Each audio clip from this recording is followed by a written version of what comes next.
D'abord, merci de m'avoir invité à cette première journée. C'est toujours un plaisir de venir sur Marseille. Donc, je vais vous parler donc, des infections à Pseudomonas, les Pio-DTR, en essayant de me placer d'un point de vue extrêmement pratique sur la prise en charge de ces infections. Alors déjà, je n'ai pas de lien d'intérêt sur le topic. Et peut-être à titre introductif, c'est vrai que quand on est face à ce type d'infection, il y a tout un tas d'éléments qu'on doit prendre en compte sur le choix de l'antibiotique. Alors, choix de l'antibiotique, il y a effectivement le problème de la résistance, le problème du PKPD, de la sévérité, de la toxicité. Et puis derrière, en prenant un pas en arrière, donc il y a tout ce qui est lié au stewardship et éventuellement au coût qui vont nous orienter vers une molécule ou vers une autre. Alors pourquoi est-ce que ces bactéries, les Pseudomonas DTR sont importants? Parce qu'effectivement, on a vu que c'est quelque chose sur les deux précédents topos qui est en augmentation. Ça a d'ailleurs été priorisé sur la dernière liste de l'OMS, où vous voyez apparaître ici le Pseudomonas qui est résistant au carbapénème. Donc à partir de là, c'est vrai qu'on va essayer de trouver les déterminants du choix et les molécules qui nous sont proposées, qui sont disponibles pour traiter ces Pseudomonas difficilement traitables et résistants. Alors ça, c'est le plan que je vais suivre. Alors on va parler, donc c'est quelque chose qui est en deux parties. Donc moi je vais faire la première partie sur le patient de maladies infectieuses. La deuxième partie sera faite par Jean-François Timsit sur le patient de réanimation. On va parler de définition dans un premier temps, parce que je crois que c'est extrêmement important de savoir de quoi on parle, surtout qu'on a une espèce de mélange qui est fait au niveau de la littérature entre DTR, MDR, XDR, PDR, donc je crois que c'est vraiment extrêmement important de savoir de quoi on parle, et vous allez voir que dans la littérature telle qu'on la regarde actuellement, il y a des raccourcis qui sont faits et qui ne s'appliquent pas du tout aux Pseudomonas DTR, et je voudrais juste, si vous repartez avec un seul message, c'est probablement celui-là le plus important. Pour aborder la notion de antibiothérapie empirique ou documentée, forcément, on va parler de seuil de tolérance et on va parler de sensibilité en tant que telle. Donc ça, c'est la deuxième notion qu'on va aborder. Et puis pour terminer, alors c'est vrai que quand on regarde la littérature, je vais essayer de vous ressortir les études qui vont se mettre sur le contexte du Pseudomonas DTR. Et là, il n'y en a pas énormément. Donc, j'aurais pu vous montrer toutes les études qui ont été validées sur les nouvelles molécules, mais toutes les études pivots qui ont validé les nouvelles molécules, elles ne sont absolument pas focalisées sur les DTR et sur les XDR. Elles sont sur un ensemble de bactéries avec un sous-groupe qui est validé sur ces différents éléments. Donc, je vous ai sélectionné, là encore, un certain nombre d'études qui sont pile dans le topic dont on doit parler. Alors, commençons par la notion de définition. Alors la notion de définition, tout a commencé en 2011-2012 avec le papier de Magiorakos qui a pour moi une approche, je dirais, un tout petit peu plus microbiologique. C'est-à-dire qu'il a pris les différentes familles de molécules qu'on utilisait pour traiter les Pseudomonas. Donc c'est la liste que vous avez ici. Et puis derrière, il a défini la notion de multirésistance, résistance à au moins une molécule dans 3 catégories. Puis après ça, la notion de XDR et la notion de PDR, où vous avez une résistance à tous les antibiotiques. Mais quelque part, cette démarche-là, elle n'accompagne pas de clinicien. C'est-à-dire que ce n'est pas ça qui va vous orienter sur un choix thérapeutique. Et je crois que l'approche du DTR est beaucoup plus intéressante, puisque là, vous allez avoir les molécules que d'habitude on utilise sur Pseudomonas. Et le Pseudomonas DTR, il est défini par quelque part une résistance à toutes nos molécules de première ligne. Qu'est-ce que c'est les molécules de première ligne? C'est ceftazefepime, piptase, imiméro, astréonam, ciprolevo. Si vous êtes résistant à tout ça, effectivement, on a un problème. Et ça, c'est la définition du DTR. Et vous allez voir que c'est extrêmement important parce que, comme je vous disais tout à l'heure, quand on regarde la littérature, vous avez une avalanche de papiers qui vous parlent des MDR, mais quelque part, pas énormément de choses qui vous parlent du DTR. Mais on va y revenir. Maintenant, on va parler de documenté empirique. Alors, pour parler de documenté empirique, effectivement, on va regarder les pourcentages de sensibilité si on prend la définition de DTR. Alors, si vous prenez la définition de DTR, que vous êtes aux États-Unis, voilà les pourcentages de sensibilité que vous avez avec les molécules étiquetées de deuxième ligne. Vous voyez que ceftotazo, on est à 88, ceftaavi 81, imirélé 85, mérovabor, le vaborbactam, on gagne quasiment rien par rapport au méro, on est à 36. Elcefidérocol, ça marche très très bien, on approche les 100%. Une fois que vous avez ces données au niveau des États-Unis, il faut aussi vous rentrer l'information qu'en fonction de l'endroit où vous êtes et des mécanismes de résistance tels qu'ils ont été décrits, vous pouvez avoir des variations géographiques. Et ces variations géographiques, elles vont dépendre de la prévalence du mécanisme de résistance que vous allez rencontrer au niveau géographique, en fonction de MBL, KPC ou GES, avec une modification de la sensibilité des souches à ceftotazo, ceftaavi ou imirélé. Et donc cette notion-là, en fonction de l'origine de votre patient, c'est quelque chose qu'il faut prendre en compte.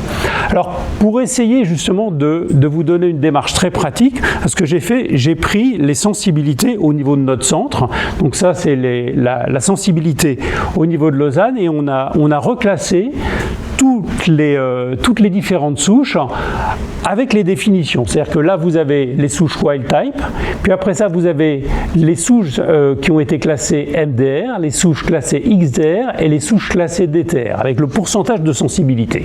Première chose, si vous regardez le pourcentage de carbapénémase, MDR, on est à 5%, bon, là ça marche plus, bon, donc à MDR, on est à 5%, pour XDR et DTR, même pourcentage, 19%. Si vous regardez maintenant le pourcentage de sensibilité, MDR, XDR, DTR, pour ceftotazo, 73, 47, 53.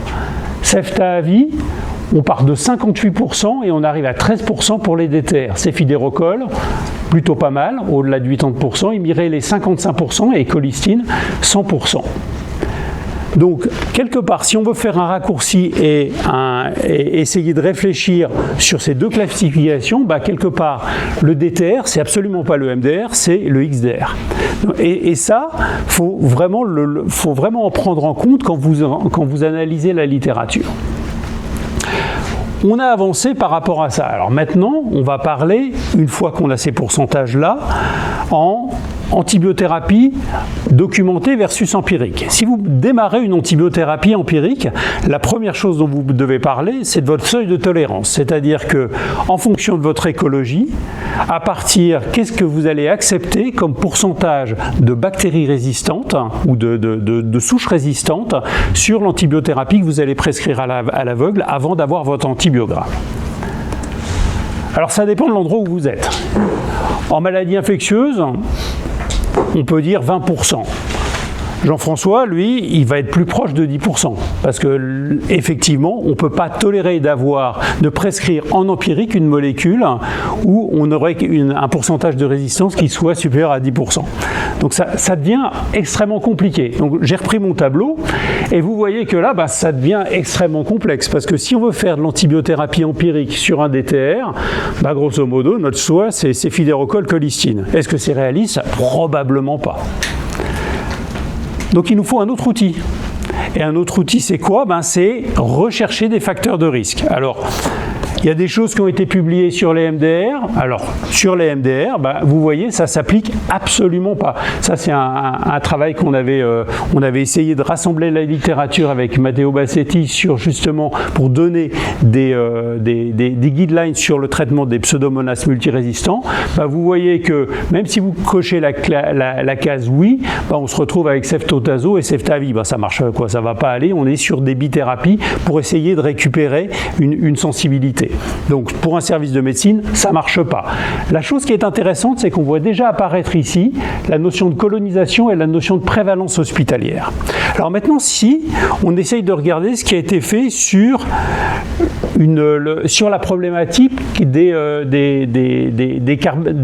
résistants au carbapénème.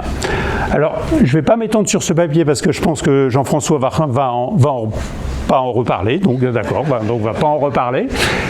Celui-là, je le trouve juste absolument pas pratique, parce que effectivement, incidence des carbapénémases supérieure à 10% ou une colonisation, ça d'accord. On est dans la case oui, mais alors regardez l'organigramme derrière, risque de MBL, risque d'OXA48, et quand vous relisez le papier, c'est pas super clair quel facteur de risque on a. Donc celui-là, il est pas évident. Deux autres papiers dont je vais vous parler qui nous montrent là encore les limites de ces facteurs de risque. Donc là, c'est une étude rétrospective observationnelle, 4 centres au Liban, 47% de nosocomial, essentiellement du respiratoire et de l'infection peau et tissu mou, et ils ont comparé DTR, non DTR, et ils ont cherché les facteurs prédicteurs. Le facteur le plus important, avec un odds ratio à 6,08, c'est une infection pendant l'hiver. Ça ne nous aide pas beaucoup. Le reste, c'est d'être au soin intensif et d'être du respiratoire. Donc ça, objectivement, une étude qui ne nous aide pas énormément. Plus intéressant et qui va être renforcé sur la deuxième étude que je vais vous montrer. Donc c'est les facteurs de risque à partir du moment où vous êtes colonisé avec une bactérie résistante au carbapénème, de développer une infection avec cette même bactérie résistante au carbapénème. Donc ils ont regardé colonisation respiratoire et colonisation au niveau du tube digestif. Et vous voyez que en termes de facteurs de risque, on retrouve effectivement trois choses dans les deux groupes. C'est les patients ventilés, un séjour précédent en soins intensifs et un séjour important au niveau des soins intensifs. Utilisation, encore une fois, difficile. Pour arriver à ce dernier papier, en termes de facteurs de risque, donc là on est sur une rétrospective observationnelle où ils avaient 20% de résistants au carbapénème et ils ont essayé de développer un score pour prédire justement la résistance au carbapénème. Et les trois éléments les plus importants, c'est le facteur le plus important, c'est d'être colonisé, donc avoir déjà eu une infection par un carbapénème, donc c'est ce qu'on voit là avec un odds ratio qui est à 8. Le deuxième facteur le plus important, c'est la prescription de carbapénème avec un odds ratio à 4. Et la dernière, c'est le fait d'avoir une trachéostomie avec un odds ratio qui est à 3,5. Donc là, on arrive à des facteurs de risque qui sont probablement un tout petit peu plus intéressants au niveau pratique. Là, je ne sais plus à combien j'en suis. Il reste 7 minutes. 7 minutes, ça va jouer. Alors, maintenant, si maintenant on est sur quelque chose qui est documenté. Alors, si on est sur quelque chose qui est documenté, on a les recommandations de l'IDSA. Alors, les recommandations de l'IDSA, si vous avez un Pseudomonas DTR, donc effectivement, je vous ai mis en grisé les molécules qu'on a déjà grillées, le cefepime, ceftapiptas, pénème et fluoroquinolone. Donc, si on suit les guidelines de l'IDSA, on voit qu'en deuxième ligne, on aurait colistine, aminoglycoside. Après ça, ceftotazo, imyrel et céphidérocol, qui sont réservés uniquement en cas de résistance au carbapénème. Donc ça voudrait dire qu'avant de partir sur ces molécules-là, il faudrait partir sur colistine, aminoglycoside. Donc ce que j'ai essayé de faire, c'est de vous présenter le type d'études qui ont permis d'arriver à potentiellement cette recommandation que j'ai un tout petit peu de mal à comprendre et à valider en tout cas dans un service de maladies infectieuses. Première chose, donc 2 études avec le céphidérocol, donc une randomisée avec des bactériémies, des infections respiratoires et des infections urinaires. Donc c'est souvent la manière dont ce type de choses est géré. Et c'est céphidérocol versus le meilleur traitement. Et le meilleur traitement, c'est généralement quelque chose qui est basé sur de la colistine. Vous voyez qu'effectivement, le céphidérocol, vous avez une efficacité qui est similaire, quel que soit l'endroit où vous êtes. Deuxième étude, donc une revue qui avait été faite justement par Jean-François, qui montre céphidérocol versus comparateur à partir du moment, dans 3 études, dans des études randomisées, et vous regardez en termes de mortalité, vous avez un gain avec le céphidérocol, en termes de guérison clinique, vous avez un gain avec le céphidérocol, et de la même chose en termes d'éradication microbiologique. Donc clairement une molécule, et quand on voit les pourcentages de sensibilité, qui fonctionne extrêmement bien. Si on passe maintenant à ceftavibactam sur le côté multirésistance, on a peu d'études. Il y a celle-là que j'ai retenue, où ils ont fait ceftavi versus colistine. Encore une fois, trois sites, bactériémie, respiratoire et urinaire. Et ce qu'on voit, c'est sur les graphiques de droite, si vous regardez ce qui est en vert foncé versus orange foncé, c'est la mortalité hospitalière, ben vous avez clairement un gain avec ceftavi, si ceftavi est sensible. Si on va maintenant sur ceftotazo, donc encore une fois une rétrospective avec les MDR, XDR, donc cette fois-ci qui sont mixés, c'est ceftotazo versus polymyxine ou aminoglycoside, et vous voyez que si on a un gain en guérison clinique, pas de différence en mortalité, bien entendu en toxicité, on a quelque chose qui ressort de manière extrêmement importante. Et dernière étude que je voulais vous montrer, c'est imirilebactam, où là on a de l'infection intra-abdominale en plus avec du respiratoire et de l'urinaire. C'est imirilé versus colistine. On se retrouve essentiellement dans cette étude avec 76% de Pseudomonas aeruginosa, et on retrouve exactement la même tendance qu'avec l'étude précédente, c'est-à-dire une bonne réponse et par contre une diminution importante de la néphrotoxicité avec un gain en mortalité. Ce qui fait que maintenant, si on se place du côté du médecin dans un service de maladies infectieuses, est-ce qu'on reste avec les recommandations IDSA qui seraient tentées de nous dire, pour épargner ces molécules protectrices avec une activité sur les résistances au carbapénème, il faut utiliser colistine et aminoglycoside? Je ne suis pas sûr. Et moi, je serais plutôt tendance de vous proposer quelque chose qui aurait cette tête-là. C'est-à-dire qu'effectivement, on ne peut pas utiliser cefepime-ceftapenem. En première ligne, si on est sensible, on pourrait avoir ceftotazo ou ceftavi. En deuxième ligne, on pourrait avoir imirilé, essayer de préserver le céphidérocol, et puis avoir, dans un deuxième temps, colistine aminoglycoside, avec comme raisonnement, effectivement, en 1, la toxicité, c'est-à-dire qu'on est sur des patients qui sont relativement fragiles. Donc moi, j'aurais tendance à dire, effectivement, on va se garder des molécules de réserve et les décliner dans ce sens-là. Cohérent avec l'IDSA, pas forcément d'association, donc à efficacité équivalente, descendre dans ce sens-là, et puis privilégier la sécurité du patient dans cette démarche. Dans le pipeline, alors parce qu'on ne les a pas encore, on a acreonam-avibactam qui sera potentiellement intéressant, qu'on peut entre guillemets obtenir maintenant en faisant acreonam avec ceftavi en association, donc ça c'est des choses qu'on fait de temps en temps. On a plusieurs autres associations qui vont sortir, donc avec le cefepime N-métazobactam, le cefepime taniborbactam qui peut être intéressant avec des bons résultats dans les infections urinaires, le cefepime zidebactam, le naniborbactam, et puis on a 3 groupes de molécules, la murepavidine, donc qui pourrait avoir un intérêt sur le Pseudomonas, une nouvelle polymyxine qui aurait moins de toxicité que la colistine, et la pramycine qui est un nouvel aminoglycoside qui pourrait être aussi intéressant sur Pseudomonas.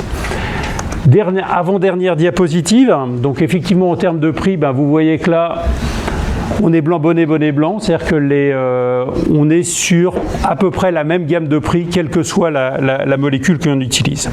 Donc pour terminer, Pseudomonas d'éther, c'est un challenge majeur, effectivement, et si vous lisez la littérature, n'oubliez pas que d'éther, c'est plutôt XDR que MDR. En empirique, c'est extrêmement compliqué, et je crois que ces molécules-là, en empirique, faut vraiment essayer de ne pas les utiliser. Par contre, si vous avez plus de 12% ou plus de 15% de carbapénémase dans votre écologie, dans votre structure de soins, ça peut être légitime. Et puis derrière, la colonisation est probablement le facteur de risque le plus important. En documenté, je crois que c'est toujours important de garder la balance bénéfice-risque en tête, avec le point de vue écologique collectif et l'épargne d'antibiotiques, mais aussi la toxicité sur le plan individuel. Et on a effectivement quelques molécules en évaluation. Et donc je vous invite à rester pour la deuxième partie de ce topo, qui sont les infections difficiles à traiter en réanimation.